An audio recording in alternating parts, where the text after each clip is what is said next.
Hey everybody, welcome back to Gooseberry Homestead. Reba here.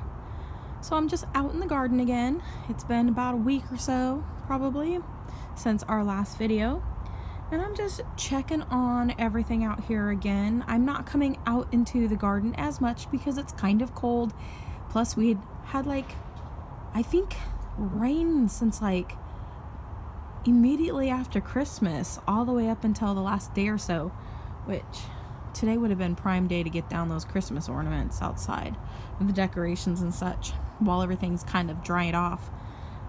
So I think we're going to be forecasted again for a whole lot more rain again. So just out here checking everything, looking to see how everything's doing. This area had been flooding so much that I just tipped this up like that because, the ground is so wet. But we still have leaves on this from last year, so that shows you it still has not gotten that cool out here this year. And I still also have green bunch of onions that are going strong, and so yeah, everything's pretty much, a lot of things they still have the green leaves, which is really surprising. So up in this area I do need to pick up a little bit of trash got blown around. So I do need to pick up a couple things here. This trash right here. But for the most part, everything's looking good over in this area. There's another piece of paper. But right here is my, that little sea holly I'm wanting to call it. Yeah, sea holly. And we're getting green here. So that comes back from the roots, which is really good. I had read up on that and it said that it did. So I'm very excited about that. And then my tea plant has blossoms on it and buds. It's still trying to blossom out. My lemon fizz looks like it is, doing really well for the most part. It had fallen over, so the leaves in this section right here actually kind of died back because it was on its side here. And then I just pushed it back up. But the ones that weren't touching the ground directly, those ones are fine. So wind must have knocked it over. My eucalyptus is doing good. This little bush is getting a lot taller. This is that, I'm trying to remember. I have so many plants now that I'm having a hard time now. I pause in the videos because I'm having a hard time remembering what everything really is. This one's the green myrtle. Oh, I just brushed up against the lemon fizz. It smells so good. It's like, I almost kind of smelled roses with it a little bit. Oh, it smells so good. Lemon verbena here. Still have green leaves, you guys. So that's kind of a good sign. We do have some dead leaves in there too, but that's okay. And then the culinary laurel or bay leaves here. And these are all newer leaves here at the top. And that's really encouraging. So it really likes to grow this time of year. And then this is that wood rough. And I'm hoping that it's not dying back completely. I'm thinking I might bring it inside, clean it up, bring it inside, and see if it'll come grow more for me inside, and maybe come back fuller. We'll see. And then my avocado is doing really good right here. I have all my garden stuff just dumped out here. I need to clean that up. So yeah. So the avocado trees still has green leaves. They're kind of curled in a little bit because it's winter and it's not liking it. But for the most part, everything's looking pretty good. Moving along, the Fava Beans are growing really strong. It looks like I got a new plant coming up right there. And it's probably a Fava Bean. So I'm very, very happy to see how well this is doing. It really likes this region. We got so many pods here. I don't know if we have any beans forming yet again, but this is really, really encouraging, you guys. So I'm liking that. Now, I don't know if I like fava beans myself because I've just been growing them for the seed just to see how they do in this climate. But I'm looking forward to, trying it in the future. I do have a couple beans in the house. I could probably cook a couple of them. But I do want to save the beans, especially from the plant that is producing them so good. Oh, look at this. Here's some bean pods right here that have developed during the winter. So there you go. That is really encouraging, you guys. So very nice. I did come through and clean up these containers here, these pots, and they're looking really good. Let's take a look at the elderberries really quick. Scanning along here, it looks like we still have leaves on the variegated and some on the powdery elderberry. We do have leafing out, new leafing out down here, right there. So those are all new leafing out areas. I really want to tell these plants not to do this because we'll probably get a cold snap in February. And yeah, these ones are getting ready to leaf out. This one's a red elderberry, I believe. Let me look. Yeah, now the red elderberry is not supposed to be edible. A lot of people will tell you this one is definitely one of the ones that is not edible. But I have done some reading on this particular variety, and if you cook it, they say that you can still consume it. So it, in my mind, it's not that much different than the European elderberries that also need to be cooked in order to be able to consume them. So I'm going to do more reading before I, commit that one to placing it into the ground in the future, and also just making sure, because I want to have things that are edible for myself. I probably will end up planting it somewhere on our property once we buy it, and at which point it will be furthest away from everything, and the berries for that one will definitely be for the birds. So I don't mind having things for wildlife, and in fact, it's really good to have some plants that are dedicated to the wildlife so that you have something for them to eat in the winter. So I'm looking forward to being able to do that as well. It looks like I've got some wintergreen berries here, down in here. See that? And the wintergreen is doing really good in this pot with my, I'm wanting to say raspberries. We got more pieces coming up over here now. So it's putting out runners underneath. It'll be really nice to have a flower bed with these in the future. Oh wow, you guys, check out all of those little raspberries coming up in here. Which ones are these? This is Cascade Gold. Look at all of that down there, you guys. Oh, that's exciting. Let me see if I can get it a little bit closer so you guys can see. You see all those little green tips coming up down here underneath these? That is so exciting. So chances are a few of these are going to be doing the same thing. I'm wanting to use this little black pot right here. I want to try to root the tip of this. It's like almost 8 feet tall. This is the snowbank, and I want to root that for my sister. She can do with it what she wants once she gets it. But I was wanting to see berries form on it first, kind of. So we'll see how much longer it'll grow next year, and then I'll try to get it rooted so that it can start producing and getting bigger and bigger. So little bit by little bit, you guys. Let's check.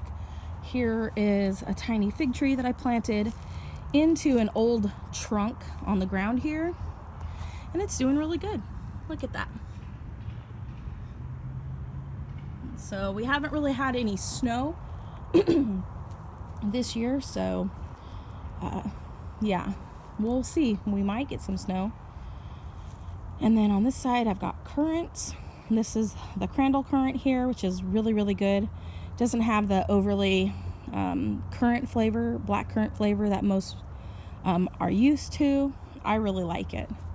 So, and then we do have some of the blueberry plants that still have leaves, and then some of them have completely dropped all their leaves. So I'm looking forward to seeing how the blueberries grow this year. Blueberries are one of those plants that really love having wet feet, and so the Pacific Northwest is really a great place to grow blueberries if you like blueberries. So that's why I have them planted in these little purple pots now, is because they really like having those wet feet, and the bottom of these containers like to hold the water really well. So I'm very happy about that. Down on the bottom section of my greenhouse, you guys, I have my elderberries. Now, in retrospect, I wish I would never have sold any of the, I said elderberries, I meant gooseberries. In retrospect, I wish I would have never sold off all of those seedlings that I started from seed.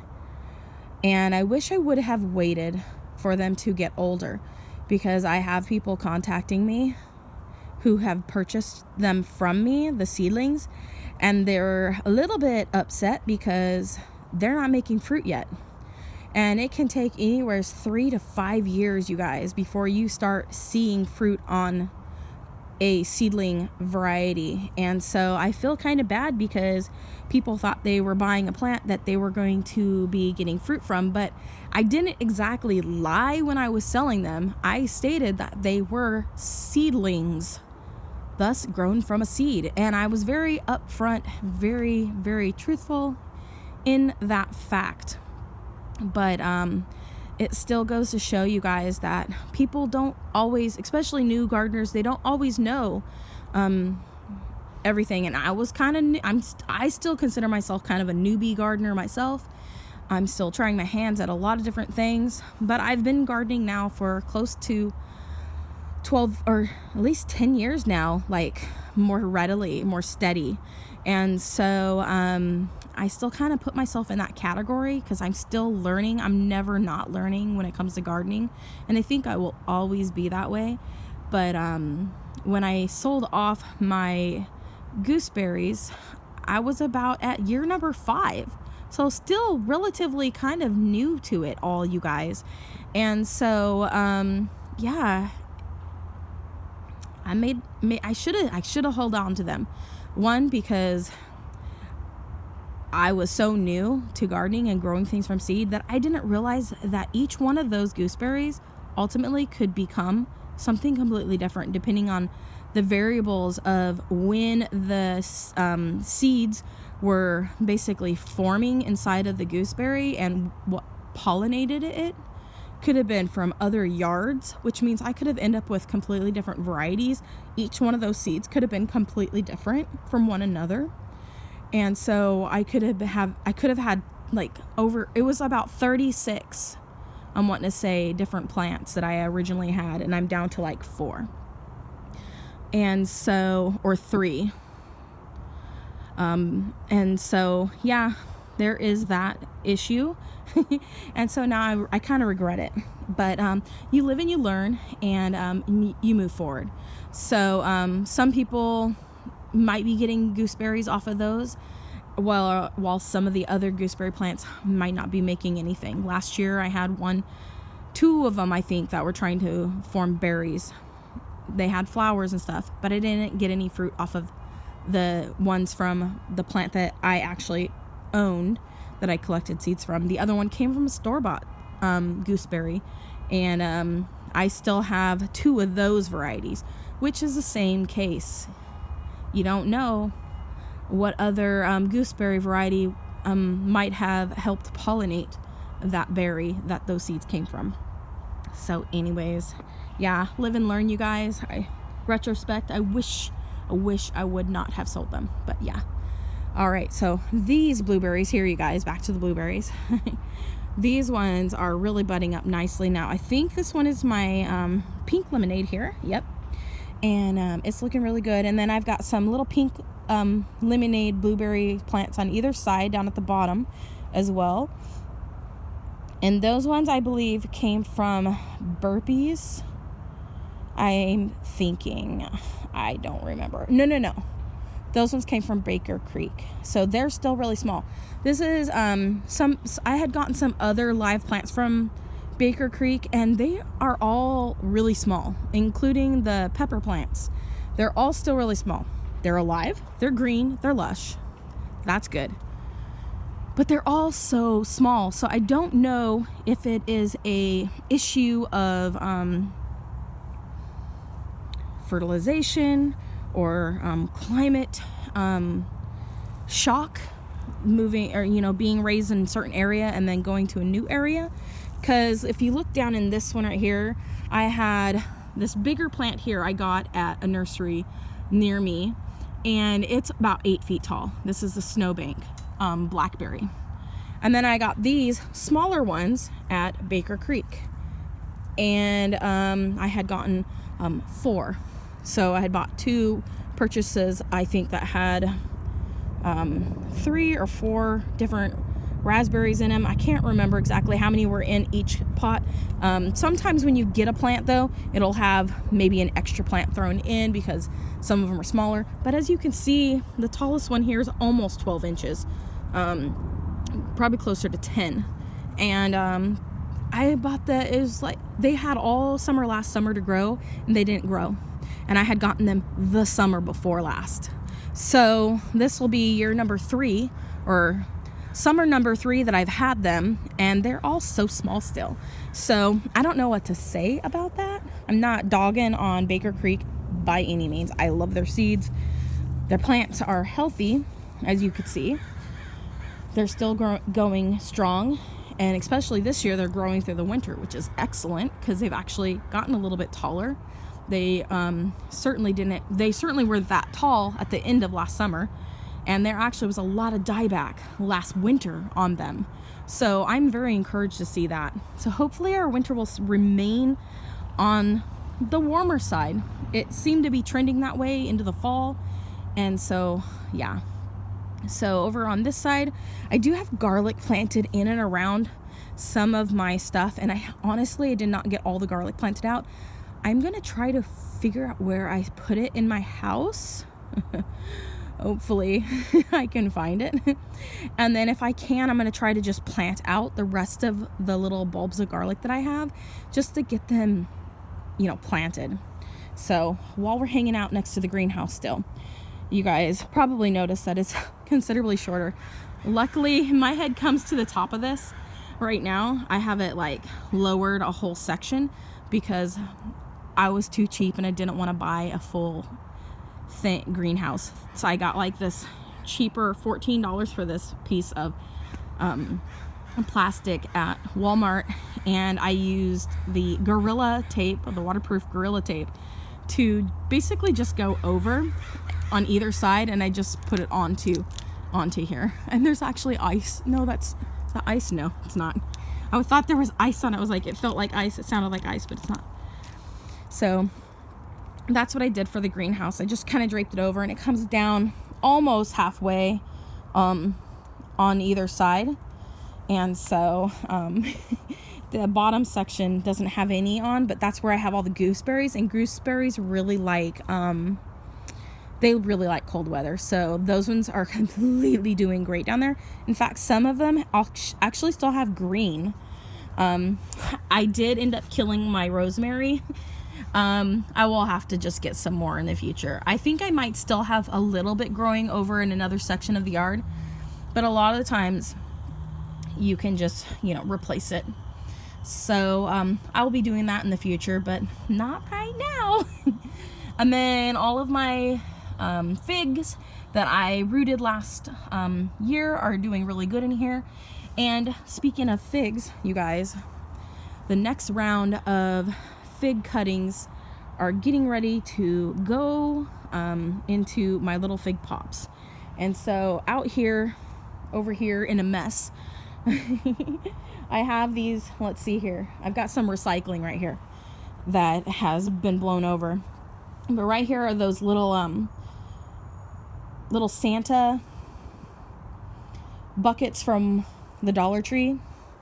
I actually picked those up last year, or winter before last actually, and I do my little fig pops, and then I put them into that, and then I put my heat mats out, and I put those silicone pot holders on top of my heat mats, and then I put the buckets on top of that and my fig pops inside. So basically I get those little goodie bags, and I fill it with coconut coir. This year I'm going to be adding worm casting and some perlite to it, and it's possible it might be the perlite that is that has some of the Miracle Grow type nutrients included in it.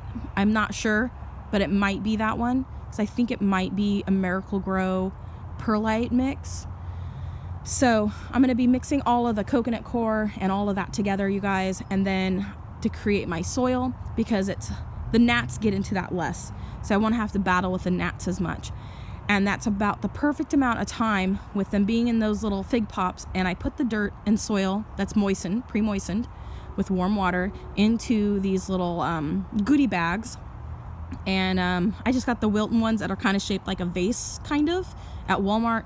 And I'm going to put those in that. And then I'm going to put my cuttings, my fig cuttings, into the soil inside the bag. And then I'm going to use a little twisty tie to close it.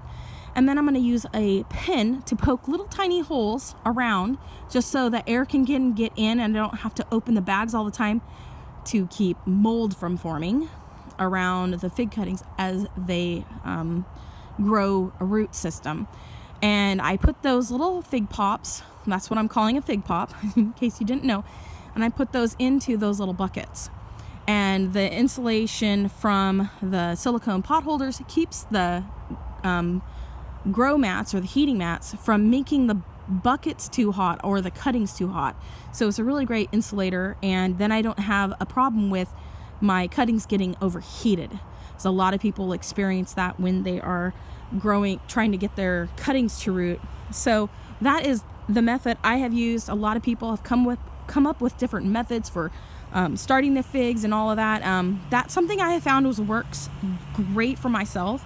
And so it's almost time for me to start those up and get that underway. But as I take a look in this section here of the garden, you guys, talking about those figs, I got some in my crisper drawer in the kitchen, getting ready to get all that started. My niece is sending me some more cuttings, so I'll be getting those ready to be sold and that sort of thing. And anyways, everything's looking great, you guys. So thank you so much for watching my video. Comment, like, subscribe, click that bell button. As always, grow what you love what you grow, and God bless you all. Bye.